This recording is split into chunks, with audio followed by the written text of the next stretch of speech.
ассалому алайкум бинандаҳои азизу арҷуманд.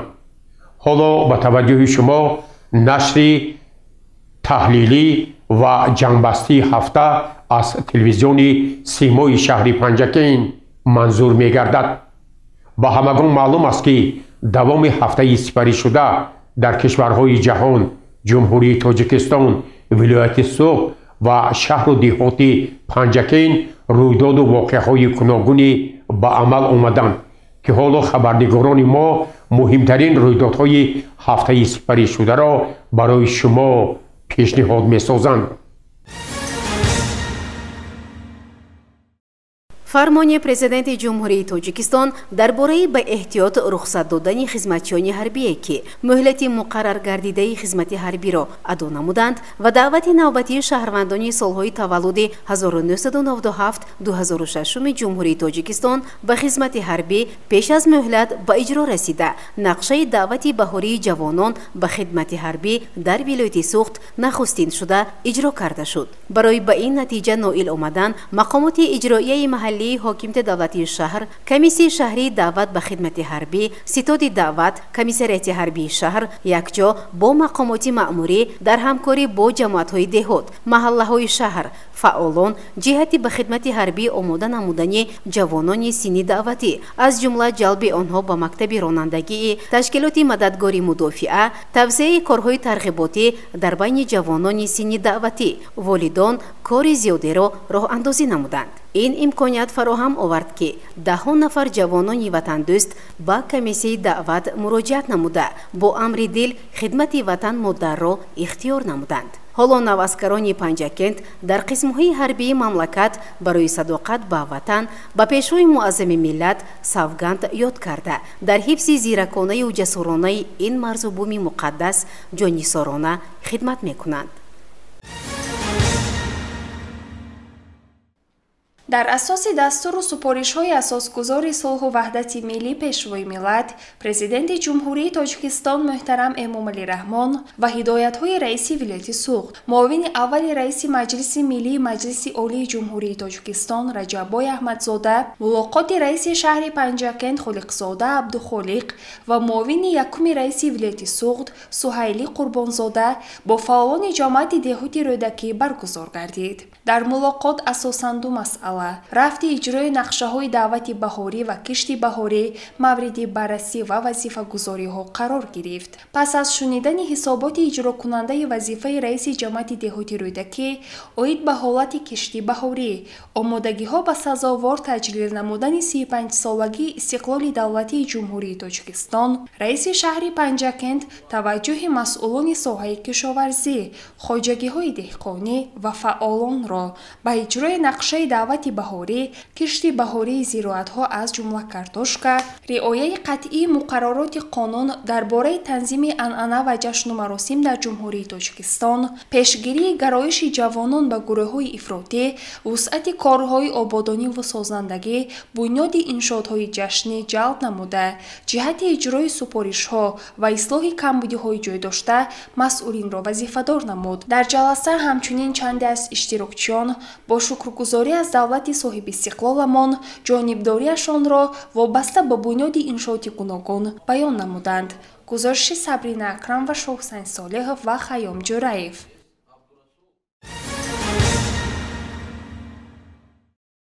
дар толори хурди мақомоти иҷроияи маҳаллии ҳокимияти давлатии шаҳри Панҷакент ҷаласаи назоратии назди раиси шаҳр баргузор гардид. нахуст гузориши сардори шӯъбаи раёсати кумитаи ҳолатҳои фавқулода ва мудофиаи граждании вилояти Суғд дар шаҳри Панҷакент оид ба бартарафсозии оқибатҳои офати табиӣ ва тоза кардани селроҳаҳо шунида шуд. пас аз шунидани ҳисоботи сардори раёсати кишоварзӣ оид ба рафти иҷрои кишти баҳорӣ, раиси шаҳри Панҷакент Абдухолиқ Холиқзода таваҷҷӯҳи масъулони соҳаи кишоварзӣ, раёсати агентии омор, раисони ҷамоатҳои деҳот ва роҳбарони гурӯҳҳои кории мақомоти иҷроии ҳокимияти давлатии шаҳрро ба дурустии ҳисоботҳои оморӣ, тақсимот ва нигоҳубини кирми пилла, иҷрои нақшаи кишти картошка, самаранок истифода намудани ҳар ваҷаб замин ҷалб намуда, ҷиҳати дар муҳлати муайян гардида иҷрои супоришҳо ва ҷамбасти кишти картошка дастур дода шуд. Дар идомаи ҷаласа рафти иҷрои нақшаи даъвати баҳории ҷавонон ба хидмати ҳарбӣ баррасӣ гардида, доир ба ин масъала масъулони дахлдор вазифадор шуданд.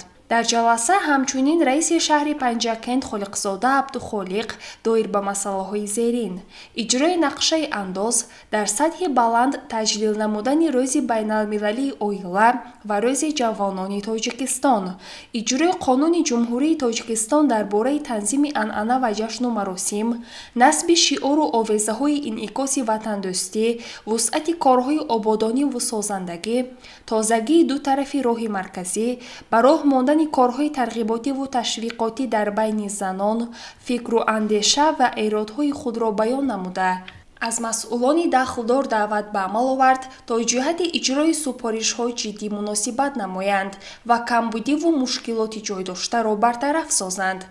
ҷаласаи назоратиро раиси шаҳри Панҷакент ҷамъбаст намуда, аз масъулони тамоми соҳаҳо даъват ба амал овард, вазифа ва супоришҳоро бо дарки баланди масъулият сари вақт иҷро намоянд. гузориши Сабрина Акрамова, Шоҳусайн Солеҳов ва Шаҳбоз Қурбонов. дар доираи сафари корӣ дар шаҳру деҳоти Панҷакент, муовини якуми раиси вилояти Суғд Суҳайли Қурбонзода бо ҳамроҳии раиси шаҳри Панҷакент Холиқзода Абдухолиқ бо фаъолияти чанде аз корхонаҳои саноатии шаҳри Панҷакент шинос шуданд. иттилоъ дода шуд, ки айни замон дар шаҳру деҳоти Панҷакент 44 корхонаҳои саноатӣ фаъолият мекунанд. дар 4 моҳи соли 2024 3 корхонаи хурди саноатӣ бо 22 ҷойи нави корӣ таъсис дода шудааст. саноат яке аз соҳаҳои калидии иқтисодии мамлакатҳо ва тавлидкунандаи асосии неъматҳои моддӣ ба ҳисоб рафта, рушди он ба пешрафти бахшҳои дигари иқтисодиёт заминаи мусоид мегузорад ва нуфузу мавқеи давлатро дар арсаи байналмилалӣ устувор менамояд. саноат ҳамеша такондиҳандаи иқтисодиёт аст. аз инҷост, ки дар тамоми ҷаҳон барои рушди он пайваста кӯшиш менамоянд. дар ҷумҳурии Тоҷикистон низ ба ин соҳа таваҷҷӯҳи хоса зоҳир мегардад. давоми солҳои соҳиби истиқлолӣ баробари корхонаҳои саноатии мавҷуда боз даҳҳо чунин корхонаву заводҳо сохта ба истифода дода шуд. ҷумҳурии Тоҷикистон саноатикунонии босуръатро ҳамчун ҳадафи чоруми стратегии кишвар қабул намуд, ки он барои таъмин намудани устувории иқтисодиёт, ташкили ҷойҳои нави корӣ, баланд бардоштани иқтидори содиротии мамлакат ва рақобатнокии он заминаи амиқ мегузорад. зимни боздид ба роҳбарони корхонаҳо ва масъулони соҳаи саноат ҷиҳати васеъ намудани истеҳсолот ва зиёд кардани ҷойҳои корӣ дастур дода шуд. гузориши Сабрина Акрамова ва Шаҳбоз Қурбонов.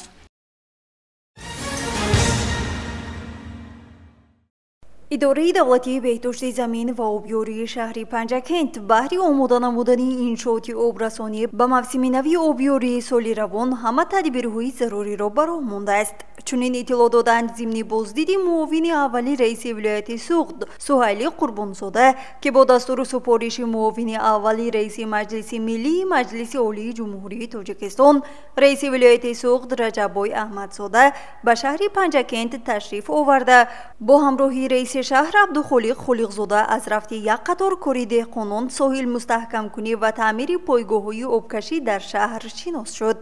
муовини аввали раиси вилояти Суғд сараввал аз пойгоҳи обкашӣ дар шаҳру деҳот, аз омодагӣ ба мавсими нав дар пойгоҳҳои обрасонии Нилуфар 1 ва 2, ёрӣ ва дашти Қозӣ дида намуда, ба масъулини идораи обёрӣ ва беҳдошти замин, ассотсиатсияҳои истифодабарандагони оби полизӣ, ҷамоати деҳот ва хоҷагиҳои деҳқонӣ дастур дод, ки дар ҳамдастӣ барои дар муҳлати кӯтоҳ анҷом додани корҳои таъмирӣ, омода намудани каналҳои обрасон ба пойгоҳҳо, чораҳои амалӣ андешида шавад.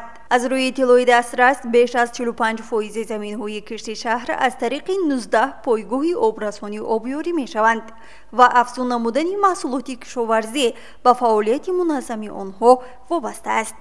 дар муддати кӯтоҳ оби полизӣ дар минтақаҳои камоб, дастрас ва заминҳои кишт бо об таъмин бошанд, гуфта шуд зимни боздид.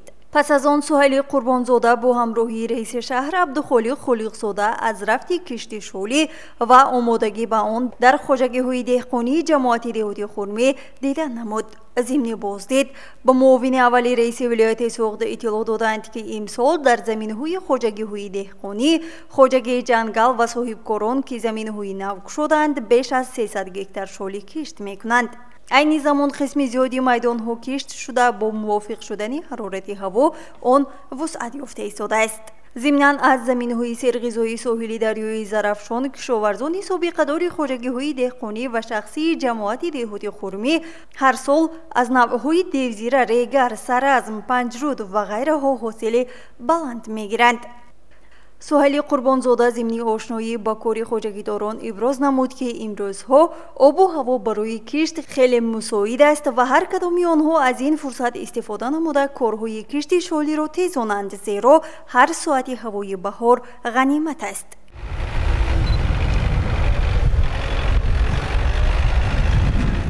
در ادامه سفر از منطقه‌های آسیب پذیر دریای زرافشان و رفت کارهای ساحل بندی در این منطقه‌ها سایه‌های سیلروی جماعت دهاتی اماندره و یاری بازدید به عمل آورده شد. گفته شد که با سپارش کمیته حدودی مقامات اجرایی محلی و حاکمیت دولتی شهر پنجکند اوید به حالت‌های فوق‌العاده برای تقویت کارهای ساحل بندی در منطقه‌های آسیب پذیر دریای زرافشان، امین داشتن زمین‌های کشت از آبخیزی، تازه کردن سایه‌های سیلرو کارها ادامه داشته، من بعد نیز در این سمت چاره‌های عملی اندیشیده می شود.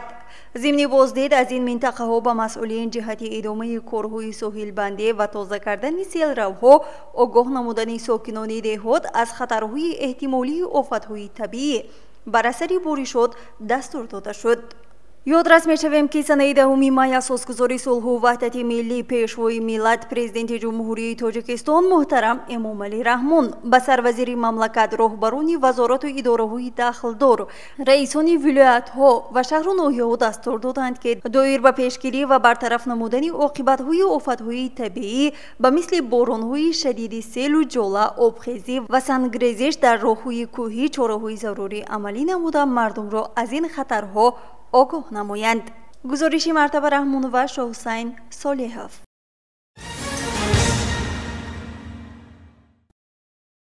در جماعت دهات سویجینه تحت راهبری رئیس شهر پنجکند خالقزاده عبدالخالق ستاد اوید به کشتی بهاری با اشتراک معاونان رئیس شهر، راهبر دستگاه رئیس شهر، راهبران کارخانه و تشکیلات‌ها، رئیسان جماعت‌های دهات، خواجگی‌های دهقانی گذرانیده شد. در ستاد رئیس شهر پنجکند از معاونان رئیس شهر، رئیسان جماعت‌های دهات و راهبران کارخانه و تشکیلات‌هایی که در اساس امر رئیس شهر پنجکند به جماعت‌های دهات مسئول گذاشته شدند، اوید اجرای نقشه کشتی بهاری از جمله کارتوشکا، حسابات پرسیده، توجه راهبران خواجگی‌های دهقانی را به وسعت کشتی بهاری ثمرناک استفاده بردن هر وجب زمین جلب نمود. به راهبران مسئول سپارش داده شد که جهت برطرف کردن کمبودی‌های جای داشته در اجرای نقشه کشت با تخمی و آب پالایزی تامین نمودن خواجگی‌های دهقانی چاره‌های ضروری اندیشند. ستاد اوید به کشتی بهاری را رئیس شهر پنجکند جنبست نموده از راهبران شخصان مسئول دعوت به عمل آورد تا سپارش‌ها را با درک بلند مسئولیت در مهلت معین گردیده اجرا نمایند. گزارش صبرین اکرم و شهباز قربانов. در جماعت دهات سرزم مجلس فعالان اوید به اجرای نقشه کشتی بهاری تحت راهبری رئیس شهر پنجکند عبدالخالق خالقزاده برگزار گردید. در جلسه نخست رئیس جماعت دهات سرزم اوید کارهای انجام شده، وضع ساحه کشاورزی و اجرای کشتی بهاری گزارش داد. رئیس شهر پنجکند قید نمود که در وضعیت مرکب منطقه و جهان همچنین تغییریابی با سرعت اقلیم فعالان را می باید بیش از هر وقت مردم را به کارهای آبادانی و سازندگی ثمرناک استفاده نمودن هر وجب زمین، ذخیره 2 ساله مواد غذایی دعوت نمایند. به راهبران خواجگی‌های دهقانی سپارش داده شد تا هرچه زودتر با استفاده از هوای مساعد نقشه کشتی کارتوشکا картошкаро иҷро намоянд. ба масъулини соҳаи кишоварзӣ ва идораи хоҷагии об супориш дода шуд, то кишоварзонро бо тухмӣ ва оби полезӣ таъмин намоянд. дар асоси амри раиси шаҳри Панҷакент, директори стансияи таҷрибавии Панҷакентии Академияи илмҳои кишоварзии Тоҷикистон Шафеён Ислом Зиёзода масъули ҷамъияти деҳоти Саразм вобаста карда шуд. ضمن سخنرانی نماینده مقامات اجرایی حاکمیت دولتی شهر پنجکند در جمعیت دهاتی سرزم اسلام زیازاده اظهار داشت که هر یک ما فعالان باید یک جای متحد شده در بین مردم کارهای فهماندهی را پرزور نماییم و نقشه کشتی کارتوشکا را اجرا کنیم. پس از شنیدن گزارش سردار ناظرات اندازی شهر، برابریت جماعت و خواجگی های دهقانی جماعت دهاتی سرزم جهت پرداخت قرض انداز سپارش داده شد. مجلس فعالان جماعت دهاتی سرزم را رئیس شهر پنجکند خالقزاده عبدالخالق جنبست نموده از مسئولان دخلدار دعوت به عمل آورد هرچه زودتر کمبودی ها را برطرف نموده سپارش ها را در مهلت معین گردیده اجرا نمایند. گزارش صبرین اکرم و بشا حسین صالحов. با دستگیری حکومت مملکت، مؤسسه دولتی رشد صاحبکاری در ساحه کشاورزی وزارت کشاورزی جمهوری تاجیکستان در دوره تطبیق لایحه رشد صاحبکاری در ساحه کشاورزی به خواجگی‌های کشاورزی شهر پنجکند 19 عدد تکنیکای کشاورزی تقدیم کرده شد. در مراسم سپاریدن تکنیکاها به کشاورزان که از 14 موتوبلوک، 4 ماشین شالشینانی و یک تراکتور مجهز با 6 نامگوی تجهیزات عبارت است، رئیس شهر پنجکند خالقزاده عبدالخالق برای دستگیری به حکومت مملکت و وزارت کشاورزی اظهار سپاس نمود. من عبدالرشید آخونجانوف، متخصص منطقه کشاورزی مؤسسه دولتی رشد صاحبکاری کشاورزی در تاجیکستان ولایت سوخت را فعالیت می‌برم. امروزها با دستگیری به‌واسطه جناب عالی حکومتی لایحه بلند برداشتن استواری کشاورزی در تمام خواجگی‌های کشاورزی ولایت سوخت تکنیک‌های مایده حجم و خواجگی‌های آسیب‌پذیر توفیق شده است. از آن جمله امروز تصمیم گرفتیم در شهر پنجکند نزدیک 20 عدد خواجگی‌های دهقانی آسیب‌پذیر در بر گرفته شده. و این حال تکنیک‌های مایده از آن جمله تراکتورهای کارتوشک شینانک، کوچتی شالی شینانک، این بعد موتوبلوک‌ها با کامپلکت سپردگی سازیم. در آینده نیز باز از جانب حکومت جمهوری تاجیکستان به واسطه با دستگیری جناب عالی باز تکنیک و هم موادهای تخمی دسترس کرده می‌شود. رئیس شهر پنجکند با مسئولان ریاست کشاورزی و خواجگی‌های دهقانی صحبت صمیمی انجام داده اظهار داشت که حکومت جمهوری تاجیکستان ولایت سوخت و شهر پنجکند همیشه برای پیشرفت و آسان کردن فعالیت کشاورزان در تامین امنیت آذوقه‌واری چاره‌های ضروری می‌اندیشد. در نوبت خود راهبران خواجگی‌های کشاورزی به حکومت جمهوری تاجیکستان وزارت کشاورزی و شهر پنجکند برای دستگیری های همیشگی اظهار سپاس نمودند.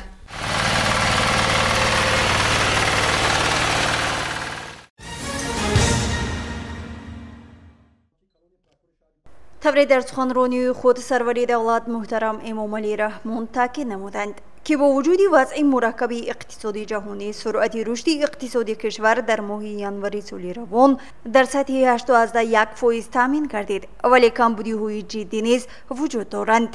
роҳбари давлат таъкид карданд ки фаъолияти ҳукумати мамлакат дар ин раванд ҳанӯз нокифоя аст. баҳри дар амал татбиқ намудани ин гуфтаҳои сарвари давлат ва ба рӯи иҷрои нақшаи воридот ба буҷет дар толори хурди мақомоти иҷроии ҳокимияти давлатии шаҳр бо кормандони нозироти андоз, нозирони минтақавии милитсия, роҳбарони як қатор ташкилоту муассисаҳо таҳти роҳбарии муовини раиси шаҳр Дӯстбойзода Хусрав ва прокурори шаҳр мушовири адлии дараҷаи 1 Искандар Раҳматзода ҷаласа доир гардид. пас аз ҳозиринро шинос намуданд бо фармони дахл амалдор ба баррасии гузоришҳо оид ба ҳолати иҷрои ӯҳдадориҳои андозии бақияи қарзи андоз хоса дар хоҷагиҳои деҳқонӣ таваҷҷӯҳи ҳозирин ба иҷрои талаботи кодекси андоз дар муҳлати муқарраршуда ворид кардани маблағҳо ҷалб карда таъкид шуд ки иҷро накардани онҳо ҷарима ва дигар муҷозоти қонунӣ дар пай дорад. зикр гардид ки андоз бақои давлат буда баҳри иҷрои саривақтии нақшаи андоз бояд ҳама даст ба кор бишавем ва дастур дода шуд ки барои омӯхтани ҳолати воқеии пардохти андозҳо, бақияи андоз, кам кардани ҳаҷми он, дарёфти сарчашмаҳои нави пардохт, гурӯҳҳои корӣ таъсис шуда ин масъалаҳоро дар ташкилоту муассисаҳо, хоҷагиҳои деҳқонӣ мавриди санҷиш қарор диҳанд.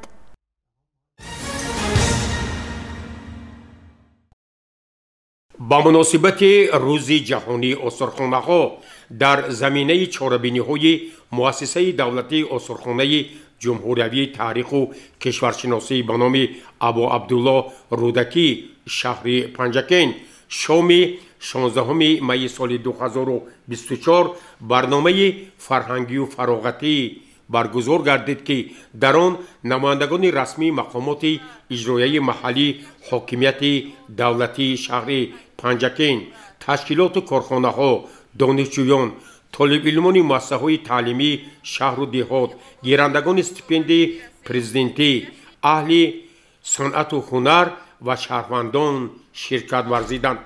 мавриди зикр аст ки ба ифтихори рӯзи ҷаҳонии осорхонаҳо бо иштироки дастпарварони мактаби санъати бачагонаи шаҳри Панҷакен озмуни расткашии беҳтарин расм дар мавзӯи бинои осорхонаӣ ба номи устод Абу Абдулло Рӯдакӣ оғоз гардид.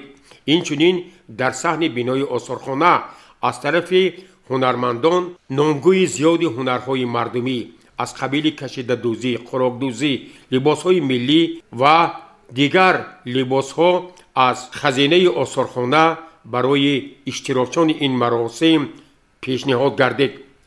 дар чорабинии барномаи маҳфили лухтаки коқи фарҳанги шаҳри Панҷакен низ хотири иштирокчиёнро шоду масрур гардонид. дар бахши расмии ин чорабинӣ сарвари осорхона Мақсуд Мизровзода ҳозиринро дар бораи фаъолияти ин осорхона шинос кард ва иштирокчиён ва кулли мардуми диёри Бостониямонро ба ифтихори рӯзи байналмилалии осорхонаҳо самимона табрику муборакбод намуд. муовини раиси шаҳри Панҷакен Парвина Нақибӣ зимни суханронии хеш дар бораи таърих, ташаккул ва фаъолияти самарабахши муассисаи давлатии осорхонаи ҷумҳуриявии таъриху кишваршиносӣ ба номи устод Абу Абдулло Рӯдакӣ сухан гуфт ва иштирокчиёни ин маҳфилро аз номи раиси шаҳри Панҷакен Абдухолиқ Холиқзода самимона табрику муборакбод намуд. дар ин маросими бошукӯҳ аз тарафи муовини раиси шаҳри Панҷакен Парвина Нақибӣ як гурӯҳ кормандони фаъоли осорхонаи ба номи устод Абу Абдулло Рӯдакӣ бо сипосномаҳои мақомоти иҷроияи маҳаллӣ, ҳокимияти давлатии шаҳри Панҷакен сарфароз гардонида шуданд. мавриди зикр аст ки аз тарафи маъмурияти осорхонаи ба номи устод Абу Абдулло Рӯдакӣ барои ҳамкориҳои мутақобилан судманд ба роҳбарони корхонаи фаръии давлатии хоҷагии манзилии коммуналии шаҳри Панҷакен, мудири бахши фарҳанги шаҳри Панҷакен, роҳбари кохи фарҳанги шаҳри Панҷакен, сарвари хонаи фарҳанги рақами 2 ва дигар нафароне ки дар пешрафти фаъолияти осорхона сабт гузоштанд бо ифтихорномаҳо қадрдонӣ шуданд. ҳамин тавр ба муносибати ин санаи фархунда дар саҳни осорхона чорабинии фарҳангии фароғатӣ бо иштироки ҳунармандони бахши фарҳанги шаҳри Панҷакен идома ёфт ва он рӯз барои тамоми мардуми шаҳру деҳоти Панҷакен ва меҳмонону сайёҳон дарҳои осорхонаи ба номи устод Абу Абдулло Рӯдакӣ боз буд ки даҳҳо нафар аз мадракҳо, нигораҳо ва дастовардҳои осорхонаи ба номи устод Абу Абдулло Рӯдакӣ шинос гардиданд.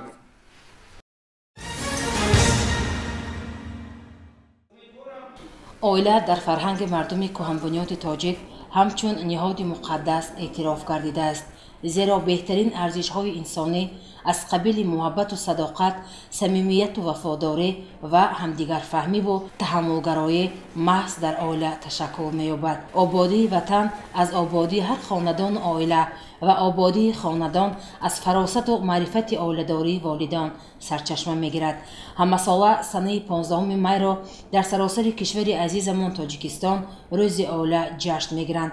ба муносибати рӯзи оила тибқи нақша чорабинии шӯъбаи кор бо занон ва оилаи назди мақомоти иҷроии маҳаллии ҳокимияти давлатии шаҳри Панҷакент дар талабхонаи меҳру муҳаббат 13 оилаҳои беҳтарини шаҳру деҳоти Панҷакент гирд омада буданд. муовини раиси шаҳри Панҷакент узви маҷлиси миллии маҷлиси олии ҷумҳурии Тоҷикистон Мурод Шукрзода чорабинии идонаро ифтитоҳ намуда чунин гуфт: чунон ки асосгузори сулҳу ваҳдати миллӣ пешвои миллат президенти ҷумҳурии Тоҷикистон муҳтарам Эмомалӣ Раҳмон дар яке аз баромадҳояшон қайд намуданд, оила дар фарҳанги мардуми кӯҳанбунёди тоҷик ҳамчун ниҳоди муқаддас эътироф гардидааст ва беҳтарин арзишҳои инсонӣ аз қабили муҳаббату садоқат, самимияту вафодорӣ, ҳамдигарфаҳмиву таҳаммулгароӣ маҳз дар оила ташаккул меёбад. оила дар ҳама давру замон ҷиҳати ташаккулёбии ҷомеа ва рушди фарҳангу маънавиёти миллату давлатҳо нақши созгор дорад. зеро калимаи ҳама гуна дастоварду пешравии ҷомеа оилаҳои солиму устувор ба шумор мераванд. мусаллам аст ки асоси ҷомеаи солимро оилаи солим ва насли солим ташаккул медиҳад. дар ин рӯз мехоҳам таваҷҷӯҳи занони гиромиро ба масъалаи тарбияи ахлоқию маънавии фарзандон барои рост ҳидоят намудани онҳо, дар ниҳоди онҳо аз кӯдакӣ ҷой намудани эҳсоси ватандорию ватанпарастӣ, азизу гиромӣ доштани ин обу хоки муқаддас ва донишандозию ҳунаромӯзии онҳо гиромидошти оила ҷалб намоям. бо ҳамин ниятҳои нек бори дигар ҳамаи шуморо ба муносибати фарорасидани рӯзи байналмилалии оила табрику муборакбод менамоям. саломату сарбаланд бошед. ба оилаҳои намунавии шаҳру деҳоти Панҷакент сипоснома ва бо тӯҳфаҳои раиси шаҳри Панҷакент қадрдонӣ намуданд. инчунин ба 5 нафар навхонадорон шаҳодатномаи акти никоҳ ва ба кӯдакони навзод шаҳодатномаи таваллуд ва тӯҳфаҳои хотиравӣ аз ҷониби идораи сабти асноди ҳолати шаҳрвандӣ ба таври ройгон супорида шуд. аз ҷониби кормандони шӯъбаи фарҳанги мақомоти иҷроии маҳаллии ҳокимияти давлатии шаҳри Панҷакент барномаи консерте намоиш дода шуд. дар хотимаи чорабинӣ бонувони фаъолро бо сипоснома ва тӯҳфаи раиси шаҳри Панҷакент сарфароз намуданд. ёдовар мешавем ки барномаи алоҳида аз баргузории рӯзи оила рӯзҳои наздик намоиш дода мешавад. гузориши Дилшода Ҳалимова, Хаём Ҷӯраев ва Шаҳбоз Қурбонов.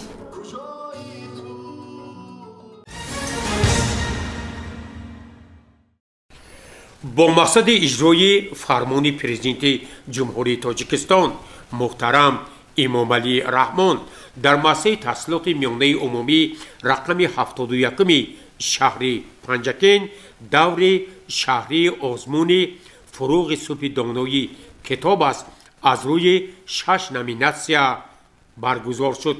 дар озмун 495 нафар хонандагон ғолибони даври аввали ин озмун барои санҷидани истеъдоду маҳорати хеш аз рӯи номинатсияҳое ки онҳо интихоб карда буданд ширкат варзида аз тарафи ҳайати ҳакамон ва доварон ба онҳо баҳоҳои мувофиқ дода шуд.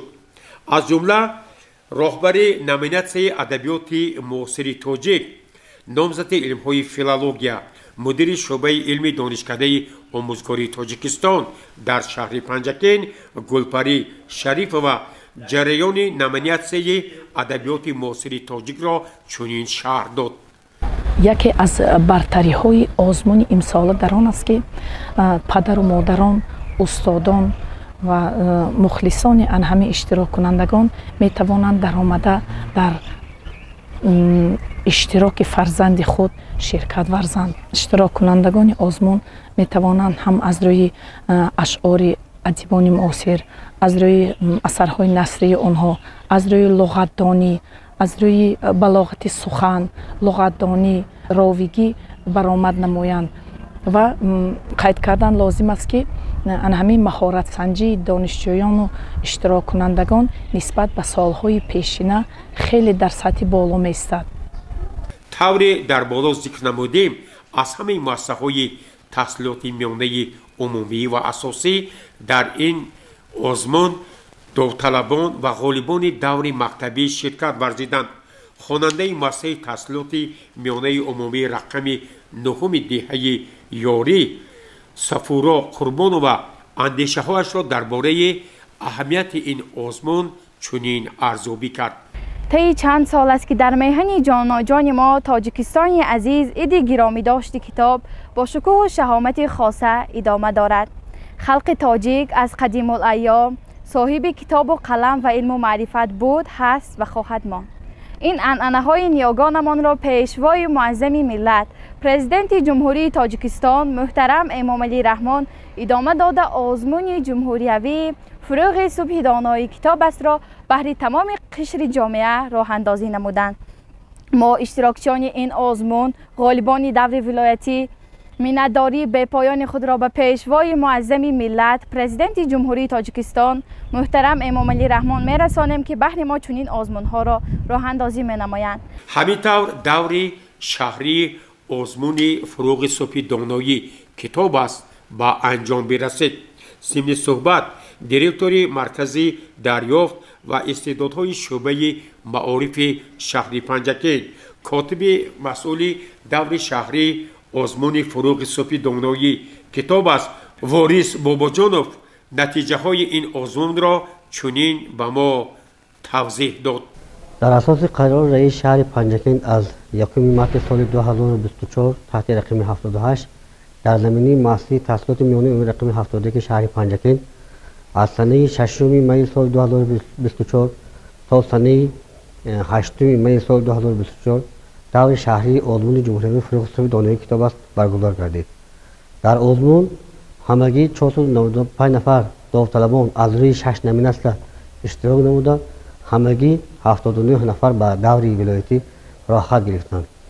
برای در سطح بلند برگزار نمودن آزمون و نشان دادن شفافیت پیش از آزمون در جریان برگزاری آزمون ما دفتری عرض و شکایت ها آماده نموده بودیم و تا آخر آزمون یگان عرض و شکایت خطی با قید گرفته نشده است و کمیسی اپلیکیشنی اسباب استادان صاحب تجربه، روزنامه‌نگاران، شاعر نویسندگان تأسیس داده شده بود و تا انجام آزمون و تا برآمدن نتیجه ها یگان نفر خطی از اپلیکیشنی پیشنهاد نکرده است.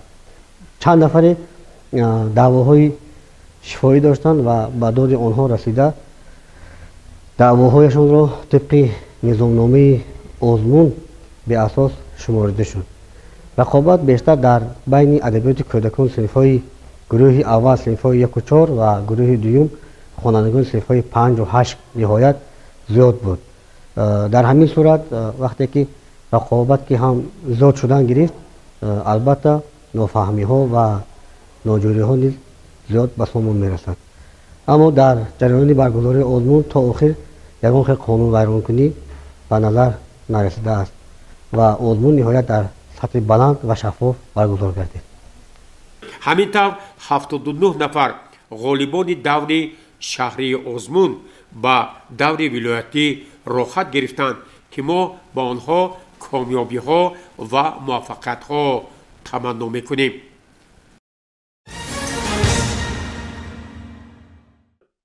واقعا هفته‌ای که سپری گردید در خاطرات ما با رویداد واقعه‌های گوناگونش ثبت خواهد شد. اینک هفته نو آغاز می‌یابد. ما به همه شما بینندگان عزیز و ارجمند در هفته نو پیش از همه تن صحت، خانه آباد، بخت و سعادت و موفقیت ها در همه جاده های زندگی آرزو میکنیم و من امید میکنم که مردم پنجکینت باستان در راه تطبیق سیاست سازنده اساسگذاری صلح و وحدت ملی پیشوای ملت پرزیدنت جمهوری تاجیکستان محترم امام علی رحمان سهم ارزنده خیش را میگذارند و ما همگان جشن فرخنده 35مین سالگرد استقلال دولتی جمهوری تاجیکستان را سزاوار استقبال میگیریم. سلامت و سربلند باشید.